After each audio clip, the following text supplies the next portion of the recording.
अगर आप उधम सिंह नगर क्षेत्र में प्लॉट खरीदने की सोच रहे हैं तो जरा सावधान हो जाएं, क्योंकि उधम सिंह नगर के गदरपुर, कालीनगर, विजयनगर में भूमाफिया प्लॉट खरीदारों को लोक लुभावन सपने दिखाकर खूब ठग रहे हैं। मामला गदरपुर के कालीनगर, विजयनगर का है। यहाँ पर भूमाफिया बिना रजिस्ट्रेशन और बिना नक्शा पास कराए धड़ल्ले से प्लॉटिंग का काम कर रहे हैं, लेकिन प्रशासन को भनक तक नहीं लग रही। मामले को लेकर जब उधम सिंह नगर के जिला अधिकारी से बात की गई तो उन्होंने ऐसे भूमाफियाओं पर कार्रवाई का आश्वासन दिया है।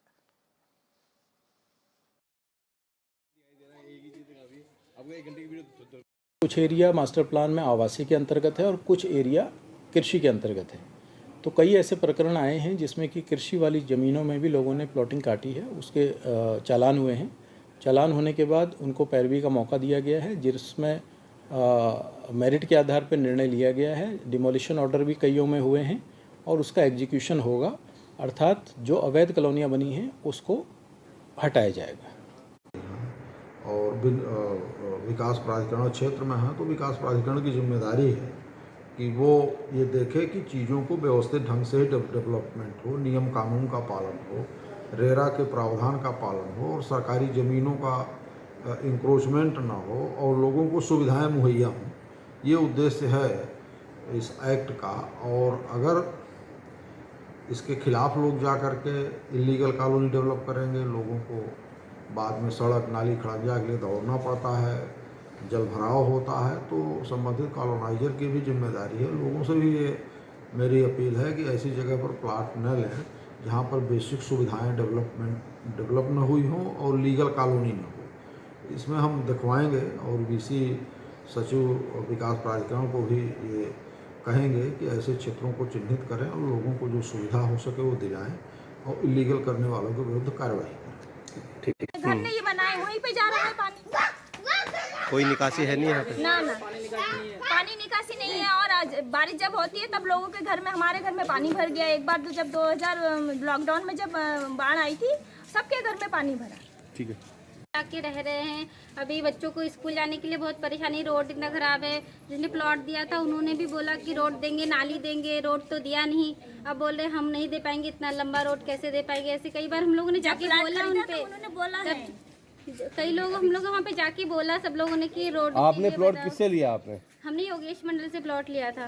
उन्होंने बोला था कि हाँ नाली देंगे, रोड देंगे, तो अभी तो कुछ भी दिया नहीं है। 10 साल हो गए हैं आने जाने का, कोई क्या कहते हैं? नहीं है। क्या कह रहे हैं अब क्या कह रहे हैं, इतना लंबा रोड हो गया, आगे रोड नहीं अब नहीं बना पाएंगे, सरकार की तरफ से आएगा तब बनेगा रोड, ऐसे बोल रहे हैं। किया था योगेश मंडल से 5-6 साल हो चुके हैं और यहाँ पे हर बारिश में हमें दिक्कत का सामना करना पड़ता है। यहाँ तक कि बच्चे लोग जो स्कूल जाते हैं उन्हें जैसे पानी भर जाता है तो कई बार छुट्टियाँ करनी पड़ती है हमें बच्चों की, और इससे पढ़ाई हमारा बच्चे का ख़राब हो जाता है। फिर हमारे जो गाड़ी हैं वो फंस जाते हैं वहाँ पे, नाली है जो। जब हमने प्लॉट लिया था तो उसने बोला था रोड और नाली देंगे, लेकिन जब हमने उससे बोला सब प्लॉट बिक चुके हैं तो अब वो बोलता है कि हमने नाले और वो बोला ही नहीं था, हमने लिख के नहीं दिया है तुम्हें, ये बोलता है। तो हमने बोला ये कौन बनाएगा? तो वो बोलते हैं कि आप आने वाली सरकार बनाएगी, जो चुनाव तुम जिसको वोट देते हो वो बनाएगी। हुआ है 5 साल से हमको पानी की इतनी दिक्कत है। हर साल बरसात भरती है, हमारे घुटने के इतना पानी हो जाता है, घरों में पानी चला जाता है। हम मतलब ड्यूटी पे इंसान जा नहीं सकता, आ नहीं सकता। ऐसे 3-3, 4-4 दिन हमें घर में बैठना पड़ता है जब तक कि पानी सूख न जावे। हमें तो ये बोला गया कि रोड बना के देंगे, नाली बना के देंगे। अभी बोल रहे हैं नाली दे दिया है, रोड दे दिया है। यही बात हो रही है, ये हमारे पीछे ही रहते हैं। महेंद्र पाल सिंह हमारे संवाददाता हमारे साथ जुड़ चुके हैं पूरी जानकारी के साथ। महेंद्र, भूमाफिया काफी काबिज हैं गदरपुर में, और देखिए किस तरह से प्लॉटिंग कर रहे हैं, बिना नक्शा पास कराए, बिना कुछ कराए। ऐसे में प्रशासन को भनक तक नहीं लग रही है। जी देखिए, प्रशासन को पता तो सब होता है, कार्रवाई नहीं करते हैं। उसकी वजह कई चीजें हो सकती हैं, लेकिन भूमाफिया ने जिस तरह से अधिकारियों को अपने चंगुल में ले रखा है और लोगों को बरगला कर, झूठ बोलकर ये लोग अपने प्लॉट भेज देते हैं। होता क्या है कि उधम सिंह नगर पूरे जिले की बात करें तो ये लोग अलग अलग जगह कॉलोनियां काटते हैं, सस्ते दरों पर जमीन खरीद के। कई बार विवाद वाली जमीनें भी होती हैं, वर्ग 4 की, कई भूमि के कई प्रकार होते हैं, तो वहां भी ये लोग प्लॉट बेचते हैं झूठ बोल के। और ये जो पहाड़ से लोग नीचे बसना चाहते हैं या जो बच्चे परिवारों से अलग होकर नए मकान में जाना चाहते हैं, तो वो लोग इनके चंगुल में आ जाते हैं और बड़ी बुरी तरह फंसे हुए हैं यहाँ पे। और इन लोगों को कोई सुविधा कॉलोनाइजर द्वारा नहीं दी जाती है। चाहे रेरा की बात करें, विकास प्राधिकरण से बाहर होने के कारण रेरा के अंतर्गत आता, लेकिन कोई इनकी सुनवाई नहीं हो पाती, जबकि राजस्व प्रशासन इसमें सीधे से काम कर सकता है, ऐसी कॉलोनियों पर रोक लगा सकता है, लेकिन वो लोग भी काम नहीं करते।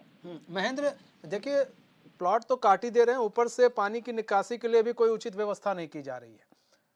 ऐसे में ना नाली की व्यवस्था है, ना पानी की व्यवस्था है, तो मतलब इन माफियाओं पर क्यों नहीं कार्रवाई हो रही है? उसकी कई वजह भी हो सकते हैं, कुछ साठगांठ भी अधिकारियों से हो सकती है। ये लोग जब कॉलोनी बसाने की बात करते हैं तब तो वादे करते हैं पूरे के बिजली पानी देंगे और नालियां देंगे, पानी की निकासी देंगे। अब जबकि हालत जो है, हर घर जल, हर घर नल, जल जीवन मिशन के तहत प्रत्येक घर तक नल पहुंचाए जाने हैं सरकार द्वारा, उसमें भी ये लोग कॉलोनियां अधिकृत नहीं है, लेकिन सड़कें उखेड़ दी गई हैं, हर तरह के हालत इनकी जो है खराब है। लेकिन ये जो स्थानीय जो कॉलोनाइजर होते हैं, ये पूरी तरह सारी व्यवस्था को फेल करके रखे हुए। अधिकारी क्या कुछ कह रहे हैं इस पूरे मामले को लेकर? मैं अधिकारी जांच की बात करते हैं, जांच का आज तक कोई रिजल्ट नहीं आया। कई बार कॉलोनियां बसी और उसमें समस्याएं आई, अधिकारियों को भी संज्ञान में लाया गया, लेकिन कुछ होता नहीं है। ये भूमाफिया नहीं, ये तो ठग हैं महेंद्र। अगर एक तरह से देखा जाए तो ये ठग कर रहे हैं, जमीन बेचकर ठगी का शिकार बना रहे हैं लोगों को। और ये हाँ, भूमाफिया भी हैं, ठग भी हैं, और ये अपने आप को वो धमकाते भी हैं लोगों के, आपसे जो होता कर लो, प्रशासन हमारे साथ है, जब होगा सरकार देगी तब रास्ते बनेंगे।